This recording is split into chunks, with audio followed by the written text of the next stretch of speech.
ये रेखाएं सब बताती हैं, लिखा किस्मत का मिटता नहीं मिटाने से। किस्मत में सब लिखा है।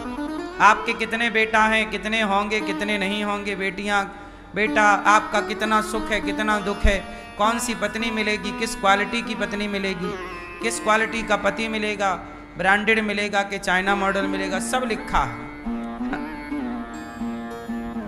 बेटा किस क्वालिटी का होगा, अच्छा होगा, बुरा होगा, लायक होगा, नालायक होगा, बेटी कैसी, सब कुछ किस्मत का खेल है। किस्मत कैसे बनती है? लोग कहते हैं ना मेरी किस्मत में तो ऐसी था, मेरे भाग्य में तो ऐसी था। अच्छा ये बताओ, भाग्य में ऐसे ही था या ऐसे ही थी? ये भाग्य आया कहाँ से? आपसे सवाल कर रहा हूं, बताओ। क्यों मैया, ये भाग्य कहाँ से आता है? लोग कहते हैं हमारे भाग्य में तो ऐसे ही था, तो ये भाग्य आया कहाँ से? आप बताओ। है कहाँ? पड़ोसन की वजह से? किसकी वजह से आया ये भाग्य है? हाँ, हमारी किस्मत, हमारा भाग्य कैसे निर्माण होता है? भाग्य का निर्माण कैसे होता है? लोग कहते हैं किस्मत में होगा तो मिलेगा, भाग्य में। ये भाग्य, ये किस्मत, एक्चुअली भाग्य किस्मत दोनों एक ही बात है, ठीक है? ये पर्यायवाची है। तो भाग्य किस्मत जो कहते हैं ना हमारे भाग्य, ये भाग्य कैसे बनता है? तो सुनो, हमारे भाग्य का निर्माण होता है हमारे कर्मों से। हमारे भाग्य का निर्माण कहाँ से होता है? हमारे कर्मों से। जैसे मैं एग्जाम देने गया तो मैंने सारे प्रश्नों के उत्तर लिखे, मैंने अच्छा पढ़ा था तो मैंने अच्छा लिखा, तो जब मैंने अच्छा कर्म किया तो मेरे भाग्य में अच्छे नंबर आएंगे। और मैंने अच्छा पढ़ाई नहीं की तो अच्छा लिखा नहीं, अच्छे लिखे नहीं, अच्छा कर्म नहीं किया तो मेरे भाग्य में कम नंबर आएंगे। तो मेरे नंबर उतने ही आएंगे जितने नंबरों का मैंने कर्म किया होगा। तो कर्म किया था तब तो नंबर आए। मैं पढ़ता ही नहीं, मैं एग्जाम देता ही नहीं, तो मेरे 90 नंबर आते, 100 नंबर आते, 50 नंबर आते? बोलो। किसी के नंबर ज्यादा आए, किसी के नंबर कम। कहां से आए? आपने जैसा कर्म किया था, जैसी पढ़ाई की थी, जैसा नॉलेज पाया था, जैसा कर्म किया, वैसे नंबर आपके मिल। नंबर मीन्स भाग्य। आपने अच्छा कर्म किया तो आपका भाग्य अच्छा है, आपने बुरा कर्म किया, भाग्य बुरा है। आपने किसी को मारा, किसी को सताया, किसी को रुलाया, किसी को तंग किया, तो आपके भाग्य में वही तंग, वही परेशानी आपके भाग्य में आ जाएगी। बोलो हाँ। जो आपने दिया है वही ना वापस आएगा। इसलिए मैं आम लगाऊंगा तो फसल आम की आएगी, कांटे लगाऊंगा, बबूल लगाऊंगा तो फसल बबूल की, कांटों की आएगी। पेड़ बोए बबूल का तो आम कहां से आएगा? तो हमारे कर्म से ही हमारे भाग्य का निर्माण होता है। और जितना अच्छा कर्म होता है उतना अच्छा भाग्य होता है। हमने अच्छा कर्म किया होगा कभी तो हमारे भाग्य में 307 वृद्ध माताएं भगवान ने दे रखी हैं, माताओं का आशीर्वाद है। हमने कर्म किया होगा अच्छा कभी, जिसके कारण भगवान ने वृंदावन धाम में बिठा रखा है। अच्छे कर्म ना करते तो कैसे भगवान ये सेवा का अवसर देते? तो अच्छे कर्म आपने किए थे तो आज मिला। अब आज जो करोगे वो आने वाले भविष्य में मिलेगा। जो कल किया वो आज पाया, जो आज करेंगे वो। हमने जो पिछले जन्म में किया होगा, बचपन में किया होगा, वो हमें आज मिल रहा है। अब हम अच्छा आज करेंगे तो हमारा कल भी अच्छा होगा।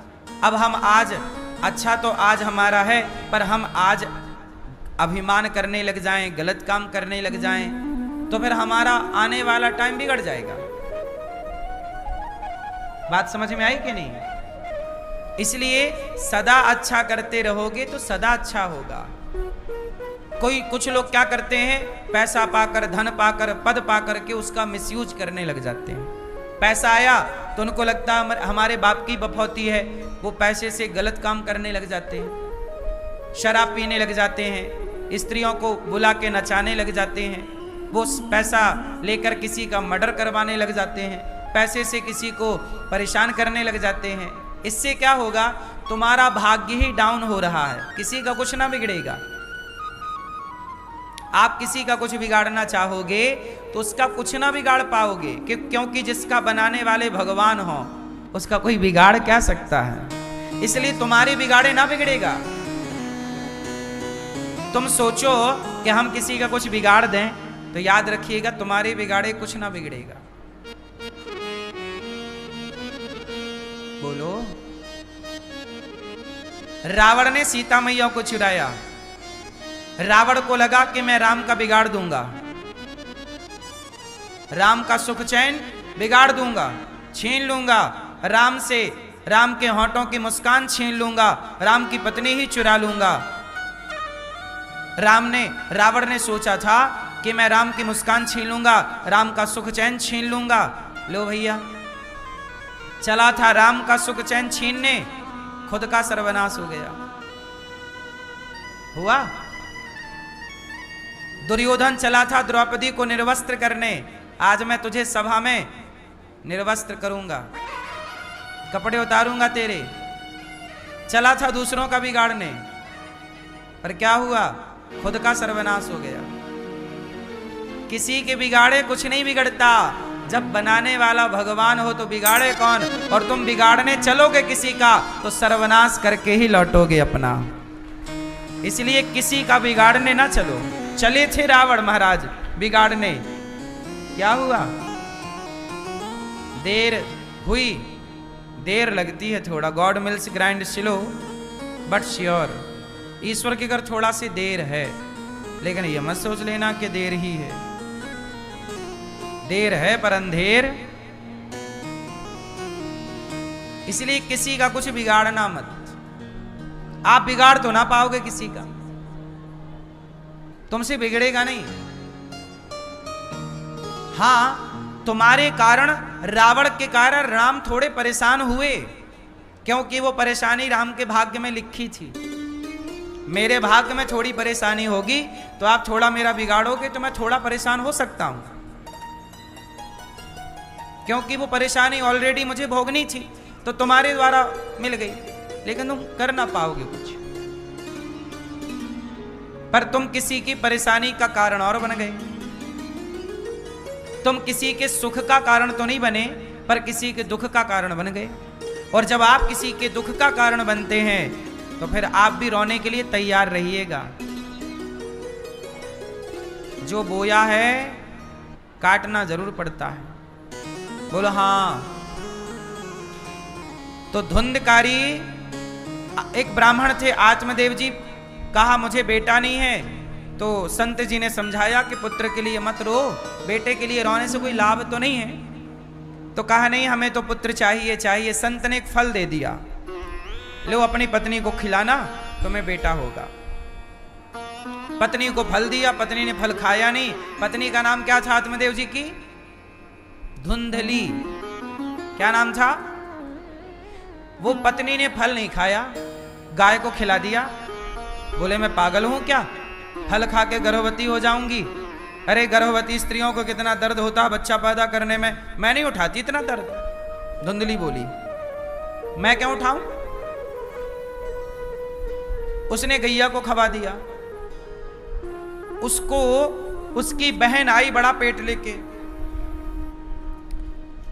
तो पूछा कि तेरा पेट बड़ा क्यों है? बोले बच्चा होने वाला है। अरे अच्छा, तो बच्चा करने के लिए इतना बड़ा पेट करना पड़ता है? बोले हाँ। तो एक काम करना बहन, ये तेरा जो बच्चा होगा ये मुझे दे देना, और मैं तुझे बदले में कुछ पैसे दे दूंगी। तेरे तो 7 बच्चे ऑलरेडी हैं, क्या करेगी इतने बच्चों का? उसकी बहन भी बोली बात तो सही है, इतने सारे बच्चे हैं, एक होगा, तू मेरे को पैसा दे देना बहन, बच्चा दे दूंगी। उसने, धुंधली बड़ी पैसे वाली थी, उसने पैसा बहन को दे दिया और उसका बच्चा ले लिया। अब बच्चा लिया और शोर मचा दिया, मेरे बेटा हो गया, मेरा बेटा हो गया। अब उसके भोले भाले पति आए, स्वीकार कर लिया किसी का बच्चा है। सारे गांव में ढिंडोरा पिटवाया, बच्चा हुआ। धुंधली बोली मेरा नाम धुंधली, तो मेरे बच्चे का नाम होगा धुंधकारी। और गैया को खिलाया फल। गैया को क्या खवाया? तो गैया को फल खिलाया संत का प्रसाद, वो बच्चा होता यदि ये खाती तो गैया ने खाया तो गैया के बच्चा हुआ, उसका कान तो गैया की तरह था पर गाय का बच्चा मनुष्यों की तरह था, इसलिए नाम रखा गौकर्ण। क्या नाम रखा? गौ माता का कर्ण मतलब कान, कान गौ की तरह है पर है मनुष्य, तो नाम गौकर्ण। और धुंधली का बेटा नाम क्या रखा? धुंधकारी। दोनों को पढ़ने भेजा, पढ़ लिख कर आए, पर दोनों एक ही चक्की काटा खाते, एक ही माँ बाप के पास रहते, पर दोनों के संस्कार में जमीन आसमान का अंतर। गौकर्ण पंडितो ज्ञानी, धुंधकारी महाखला। धुंधकारी बड़ा दुष्ट हुआ और गौकर्ण जी बड़े ज्ञानी हुए। गौकर्ण जी क्या हुए? ज्ञानी। और धुंधकारी क्या बना? बड़ा होके बाप से कहता पैसे दो, माँ से कहता पैसे दो, पैसे ले जाता, जुए खेलाता, शराब पी लेता, स्त्रियों में लुटा देता, गलत काम करने लग गया। एक दिन तो बाप की पीठ में 4 थप्पड़ मारे, ए बुढ़ऊ पैसे निकाल। बहुत सताया बाप को, बाप रो पड़ा, हे विधाता इस बेटे से तो अच्छा बिना बेटे का था मैं। अब सुनो ध्यान से, किसी किसी को बेटा होता है और किसी किसी को बेटा नहीं होता। यदि बेटा नहीं होए तो परेशान ना हुआ करो, क्योंकि कुछ लोग बेटा होने के बाद बहुत परेशान हैं। तो भगवान ने तुम्हें बहुत बड़ी परेशानी से बचा रखा है, क्योंकि तुम्हें बेटा होता तो वो बहुत परेशान करता, इसलिए ईश्वर ने दिया ही नहीं। ईश्वर दें या ना दें, दोनों में ईश्वर की कृपा ही होती है। इसलिए बेटा हो जाए अच्छा है, ना होए तो भगवान की कृपा का अनुभव करो। हर स्थिति में भगवान को भजन करना चाहिए। भगवान से ही हमारा कल्याण होगा, बेटे से हमारा कल्याण ना होगा। इसलिए भगवान का चिंतन होना चाहिए, भगवान का स्मरण करो। किसी किसी को बेटा नहीं होता, क्यों नहीं होता? इसलिए नहीं होता क्योंकि बेटा आता है माँ बाप का ऋण चुकाने, कर्जा चुकाने। जिसके सिर पे कर्जा था उसके बेटा आ गया, जिसके सिर पे कर्जा था ही नहीं, ईश्वर ने उसे झंझट से दूर रखा। तेरे सिर पे कुछ है ही नहीं, क्या करेगा? तू ऑलरेडी मुक्त है। अब कुछ लोग कहते हैं महाराज जी हमारा बेटा नहीं है, हमारा पिंडदान कौन करेगा, हमारा तर्पण कौन करेगा, हमारा श्राद्ध कौन करेगा? तुम्हें कुछ की जरूरत है ही नहीं। ईश्वर ने तुम्हें नहीं दिया मतलब तुम्हें इन चीजों की जरूरत थी ही नहीं, इसलिए दिया ही नहीं। यदि जरूरत होती तो ये सब देते भगवान, क्योंकि चाबी तो भगवान के हाथ में है। बोलो हाँ, क्या आपके हाथ में है? तुम्हारे हाथ में होती तो सबके ना बच्चे होते, फिर कोई बिना बच्चे का रहते ही नहीं। तो ये चाबी ईश्वर के हाथ में है। कितना देना है, क्या देना है, कैसे देना है। तुम्हारे हाथ में चाबी होती तो किसी का बेटा लंगड़ा क्यों पैदा होता, अपाहिज क्यों पैदा होता? इसका मतलब है तुम्हारे हाथ में कुछ नहीं है। इसलिए बेटा और बेटी ये ईश्वर का प्रसाद है। मिल जाए तो प्रसन्न रहो, ना मिले तो भी प्रसन्न रहो, क्योंकि दोनों ईश्वर के निर्णय से होता है। होना है ये भी ईश्वर का निर्णय है, और नहीं होना ये भी ईश्वर का निर्णय है। हमें ईश्वर की मर्जी में प्रसन्न रहना सीख लेना चाहिए। हम लोग परेशान क्यों होते हैं? क्योंकि हम अपनी मर्जी का चाहते हैं। हे भगवान, सबके बेटा है, हमारे संग जिन जिन लड़कियों का ब्याह हुआ था सबके हो गया, बस हमारी गोद खाली है। हे भगवान एक बेटा दे दो, हे भगवान एक बेटा। ठीक है, भगवान करें आपके खूब बेटा हो, खूब बेटियां हो, पर नहीं मिल रहा है मतलब ईश्वर कुछ आपके लिए मंजूर किए बैठे हैं। ईश्वर की इच्छा में प्रसन्न रह लो ना।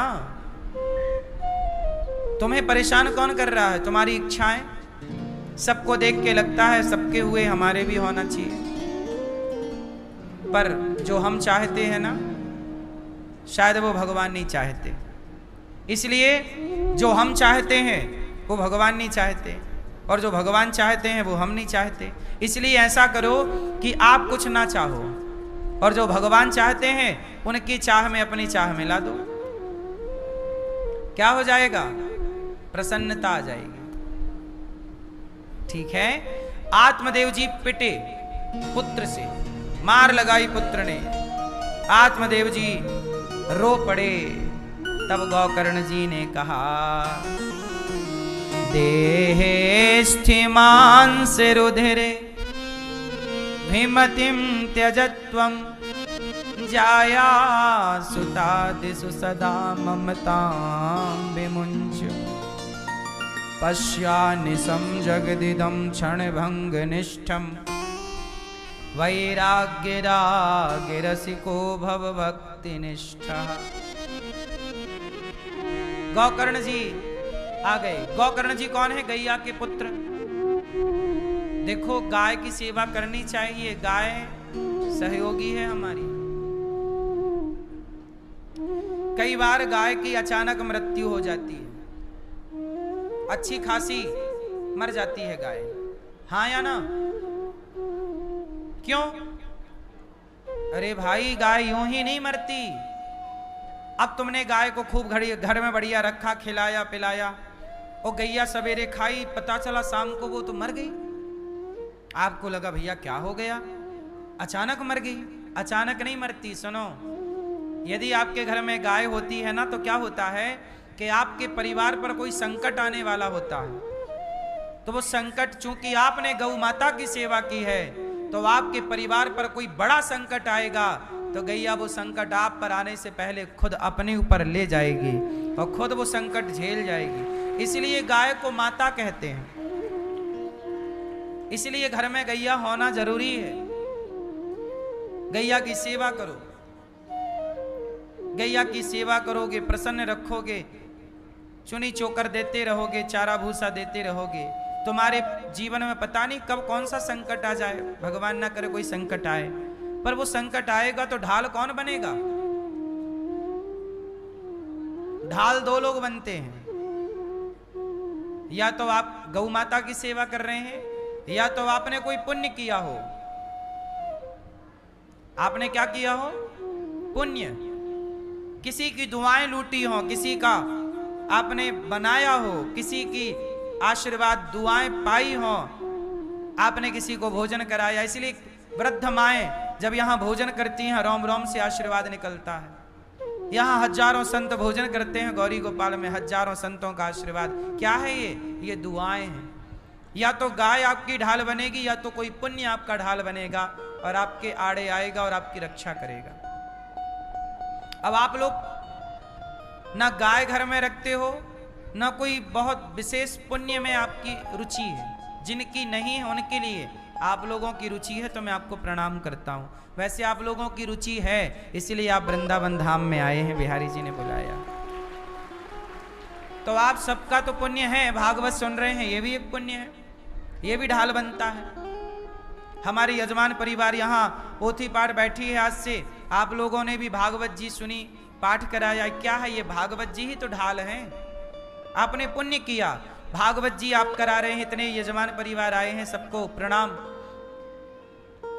भागवत जी के पोथी पाठ यहाँ चल रहे हैं, कुछ यहाँ आए, कुछ टीवी पर ही सुन रहे हैं। अभी 11 जुलाई से 17 जुलाई फिर यहाँ भागवत जी के पोथी पाठ होंगे। आप भी अपने पितरों के लिए, पूर्वजों के लिए करा सकते हैं। जैसे हमारी मैया श्रीमती शिवानी मैया कथा का आयोजन करा रही हैं। क्या है ये ढाल ही है इनके पुत्रों के लिए, इनके परिवार के लिए, ये सुरक्षा कवच है। इसलिए जीवन में कुछ करिए, बढ़िया अपने लिए करिए। इसलिए गौकर्ण जी ने अपने पिता को समझाया, हे पिताजी क्यों रो रहे हो? देखो गैया का बेटा ढाल बन के खड़ा हो गया। जब उनके अपने पुत्र ने मारा तो गैया का पुत्र ढाल बन के खड़ा हो। पिताजी आप मत रोइए। देहे स्थिमांस रुधिरे भीमतिम त्यजत्वम जाया सुता दिशु सदा ममताम विमुंच पश्यानिशम जगदिदम क्षणभंग निष्ठम वैराग्य राग रसिको भव भक्ति निष्ठा। हे पिताजी, गौकर्ण जी ने कहा, पिताजी इस तरह आंसू बहाने से फायदा ना होगा, क्यों रो रहे हो? गौकर्ण आत्मदेव जी बोले, बेटा मेरे बेटे ने मारा, यहाँ मारा, यहाँ मारा, यहाँ मारा, पेट पीठ में मारा, डंडे से मारा। तब गौकर्ण जी ने कहा किसने मारा? आत्मदेव जी ने कहा पुत्र ने मारा। गौकर्ण जी ने कहा पुत्र कभी मार ही नहीं सकता। फिर किसने मारा? बोले आपने ये क्यों मान लिया कि ये मेरा बेटा है? आपने इनमें मन क्यों लगाया जो आपके हैं ही नहीं? गलती तो आपकी है ना पिताजी, आपने उन्हें अपना बनाया जो आपके हैं ही नहीं। आप कहते हो ये बेटा मेरा है, सच बताओ ये आपका बेटा है? आप कहते हो ये बेटी मेरी है, आपकी बेटी है? अरे ये बताओ इस संसार में आपका है क्या? क्या है आपका? चलो बताओ, सवाल आप लोगों से। बताओ इस संसार में वो कौन सी वस्तु चीज है जो आपकी है? आप बताओ क्या आपका? क्यों भैया आप बताओ, क्या ऐसी कोई एक चीज बताओ जो आपकी हो? एक चीज जो आपकी है, क्या है आपका? हैं? गरम?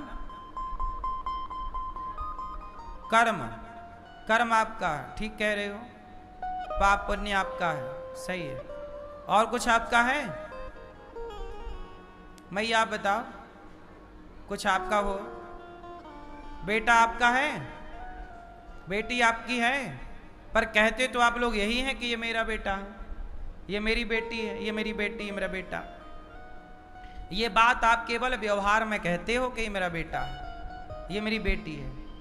तत्व की दृष्टि में, यथार्थ में ये आपका बेटा या आपकी बेटी नहीं है।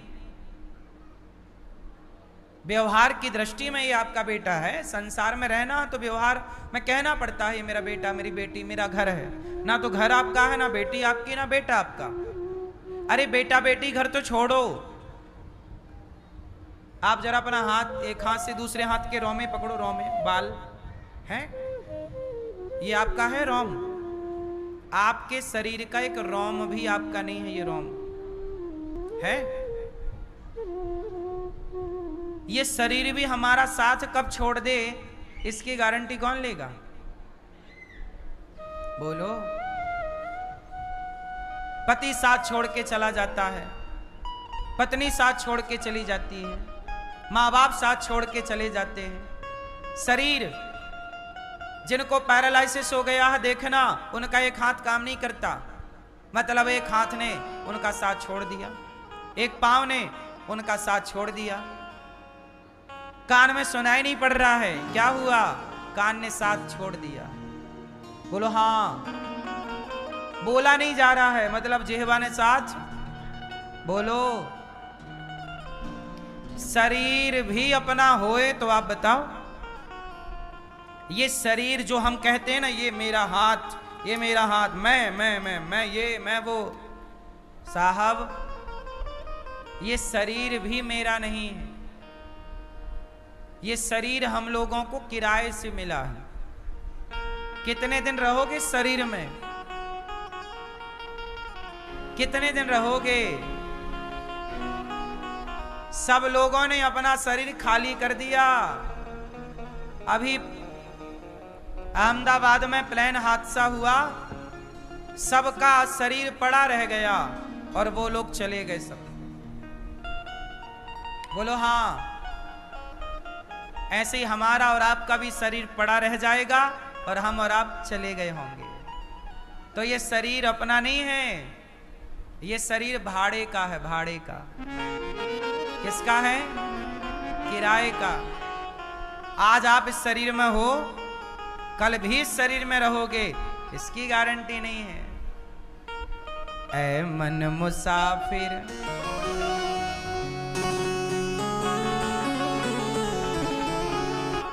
ऐ मन मुसाफिर निकलना पड़ेगा, काया कुटी घर खाली करना पड़ेगा। भाड़े के क्वार्टर को क्या तू संभाले, जिस दिन तेरे घर का मालिक निकाले, आएगा नोटिस जमानत न होगी, गर तेरे पल्लू अमानत न होगी। होकर कैद तुझे जाना पड़ेगा, काया कुटी घर खाली करना पड़ेगा।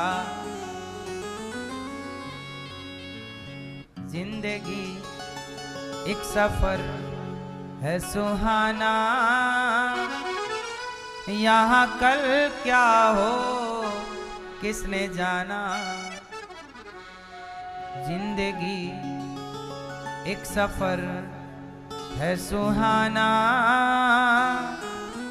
यहाँ कल क्या हो किसने जाना।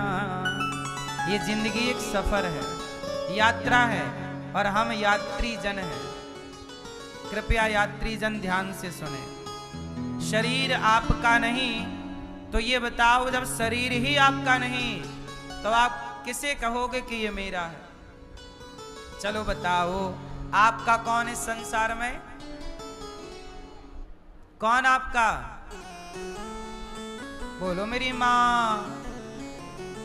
मैया बैठो मेरी माँ। बताओ इस संसार में आपका कौन?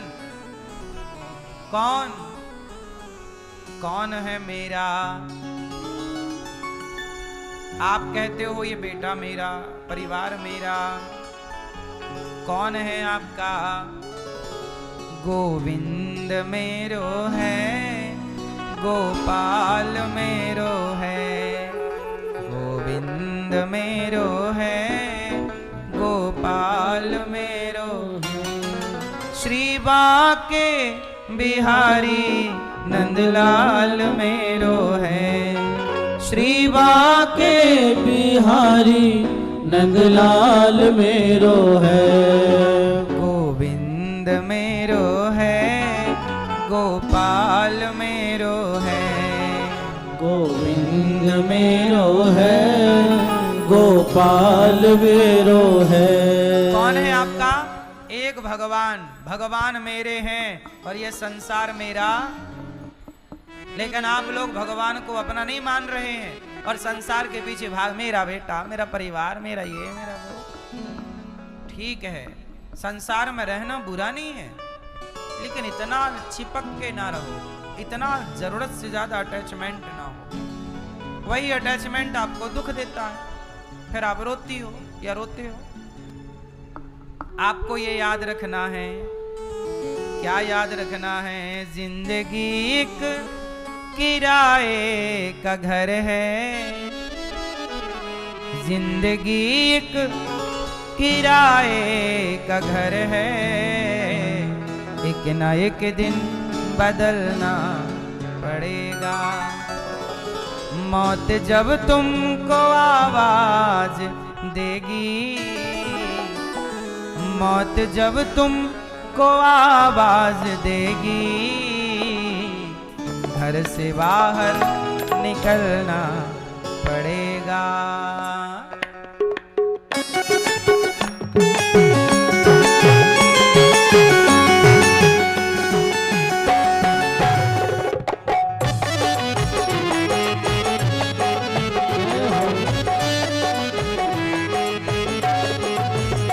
जिंदगी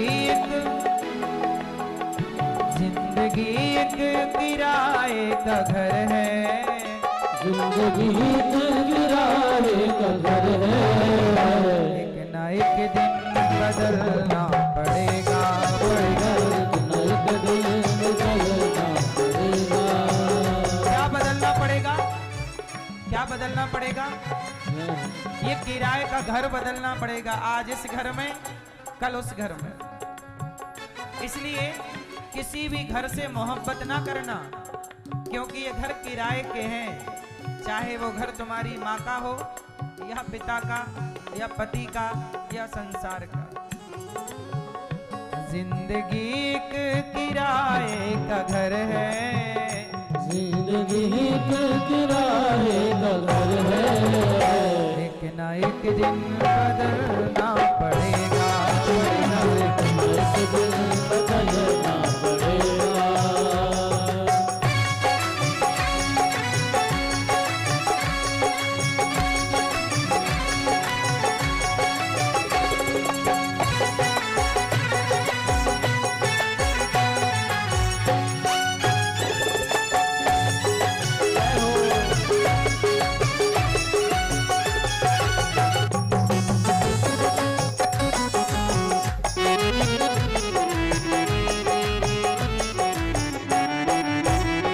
खास मिट्टी का हर इंसान है, बाद मरने के होना यही है। खास मिट्टी का हर इंसान है, बाद मरने के होना यही है। आप किसके बने हो? सोना, चांदी, हीरा, मोती या माटी? आप किसके बने हो? माटी केरा बुदबुदा, माटी केरा बुदबुदा, आसमान उसकी जात, देखत ही छिप जाएगा ज्यों तारा प्रभात।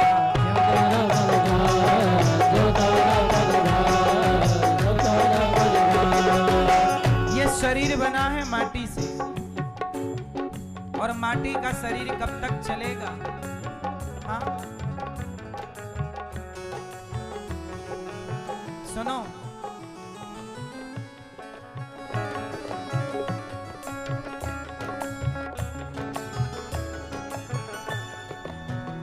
ये तन है माटी का ढेला, ये तन है माटी का ढेला, ये तन है माटी का ढेला, ये तन है माटी का ढेला। बूंद पड़े गल जाई, भजन करो भाई, ये जीवन 2 दिन का। बूंद पड़े गल जाई, भजन करो भाई, ये जीवन 2 दिन का। सुनो, ये तन है माटी का ढेला, ये तन है माटी का ढेला। और माटी के ढेला में क्या पानी पड़े तो क्या? बूंद पड़े गल जाई, हाजी, बूंद पड़े गल जाई, भजन करो भाई, ये जीवन 2 दिन का। बूंद पड़े गल जाई, भजन करो भाई, ये जीवन 2 दिन का।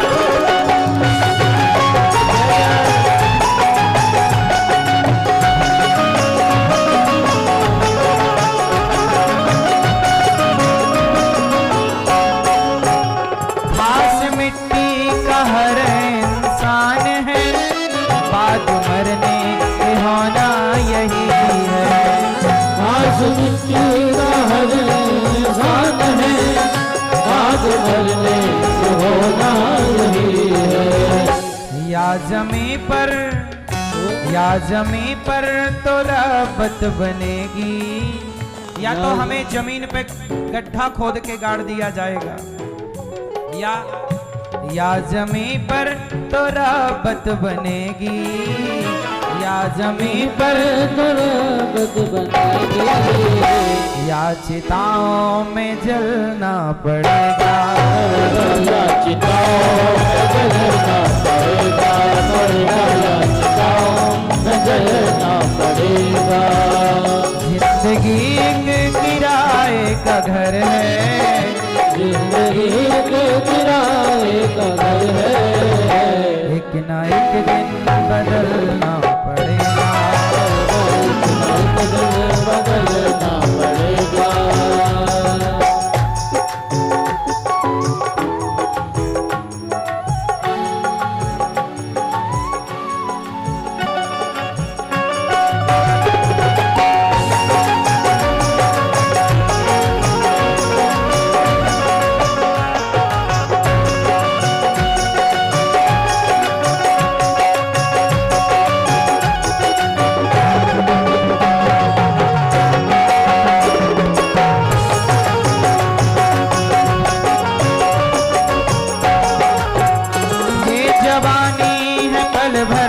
सपना ढूंढ लो कोई महबूब अपना, ये जवानी है पल भर का सपना,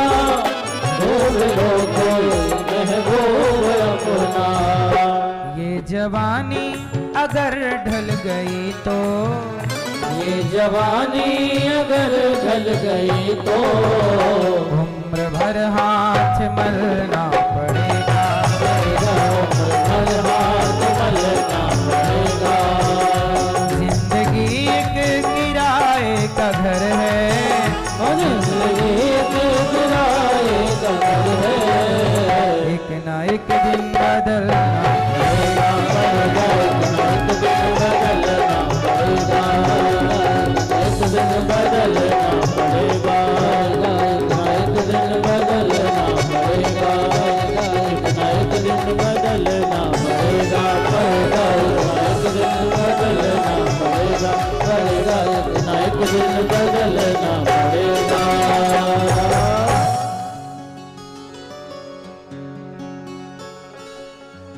तू यहाँ मुसाफिर है,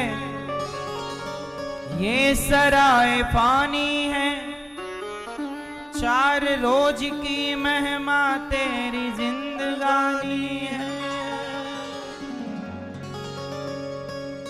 धन जमी जर जेवर कुछ न साथ जाएगा, खाली हाथ आया है खाली हाथ जाएगा। किस कदर तू खोया है इस जहां के मेले में, तू प्रभु को भूला है पढ़ के इस झमेले में। इसलिए कहता हूं मौत ने जमाने को क्या समा सिखा डाला, कैसे कैसे लोगों को खाक में मिला डाला। याद रख सिकंदर के हौसले तो वाली थे, जब गया जमी से तो दोनों हाथ खाली थे।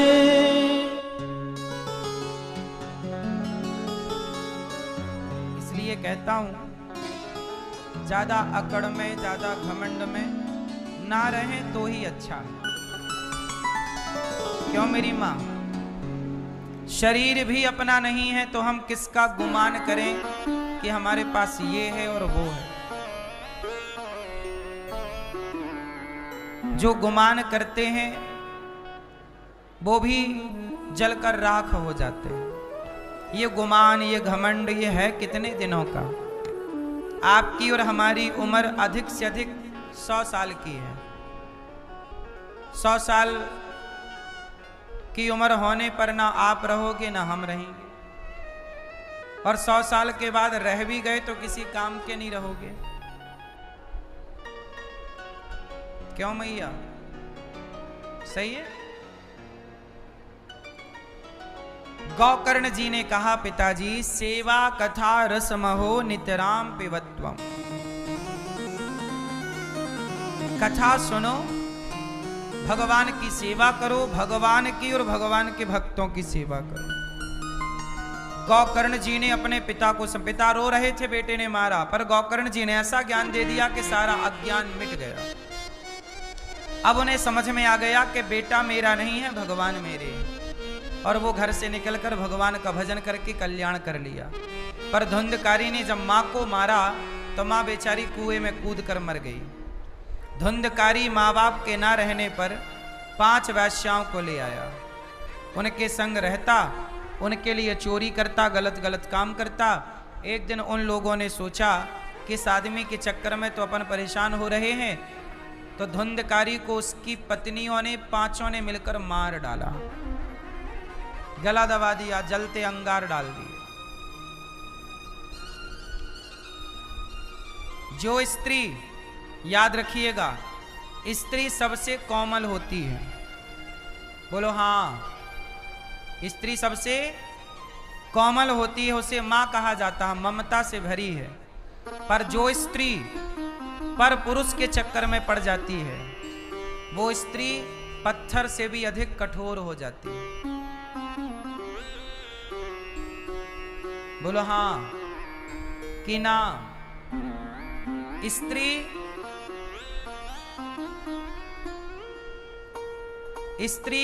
रुई से भी ज्यादा नरम है, पर वही स्त्री कुसंग में पड़ जाए और पराये पुरुष के चक्कर में पड़ जाए तो वह पत्थर से भी कठोर हो जाती है। उदाहरण देखना है तो अभी वो राजा की घटना याद होगी आपको। इंदौर में पति को घुमाने ले गई, पति का मर्डर कर दिया, खुद भी थी उसमें इन्वॉल्व, और सोनम नाम की लड़की, उसने एक पराये पुरुष के चक्कर में ही तो अपने पति को मारा। अब मैं आप लोगों से कहूं कि आपको किसी का मर्डर करना है तो यहां बैठी कोई भी स्त्री किसी का मर्डर कर सकती है? आप में इतनी हिम्मत है कि आप किसी का गर्दन गला काट दो? बोलो। जिस देश में, जिस संस्कृति में चींटी को मारना भी पाप होता हो, हमसे तो चींटी भी नहीं मरती, हाथ कांपने लगते। क्यों मारे बेवजह चींटी को भैया, क्यों मारे? हाँ या ना? हम चींटी को मारने से डरते हैं, डर लगता है कि ईश्वर पूछेगा क्यों भाई, वो चींटी क्या तेरा खजाना लूट रही थी जो तूने उसे मार डाला? पूछेगा ना सवाल ईश्वर ये हमसे। क्या बिगाड़ा उस चींटी ने हमारा जो हमने उसे मार दिया? लेकिन सोचिए, जिस सनातन धर्म में चींटी को मारना पाप है, वहां आज इंसान इतना निर्दयी हो गया, निष्ठुर हो गया कि पति को मारने में भी जरा नहीं सोचा। ये अब कुछ पुरुष भी पत्नियों को मार देते हैं, तो आपने इंसान को, पत्नी को मारने में तनिक नहीं सोचा? क्यों इतने क्रूर हो गए, क्यों इतने निर्दयी हो गए? क्योंकि पराये पुरुष से चक्कर था। चमड़ी की भूख मिटानी थी। हाँ या ना? इस चक्कर में आपने मार दिया। इसका मतलब यह हुआ कि धुंधकारी की पत्नियों ने भी धुंधकारी को मार दिया, क्योंकि वो धुंधकारी के पास पैसे के लोभ में आई थी। वो ना जाने कितने पुरुषों के पास रह चुकी। वो स्त्रियां बहुत खतरनाक होती हैं। वो स्त्रियां कुछ स्त्रियां बहुत खतरनाक हैं, जिनका पर पुरुष से संपर्क है, पराये पुरुष से टच में है। ऐसी स्त्रियां कुछ भी कर सकती हैं। हाँ या ना?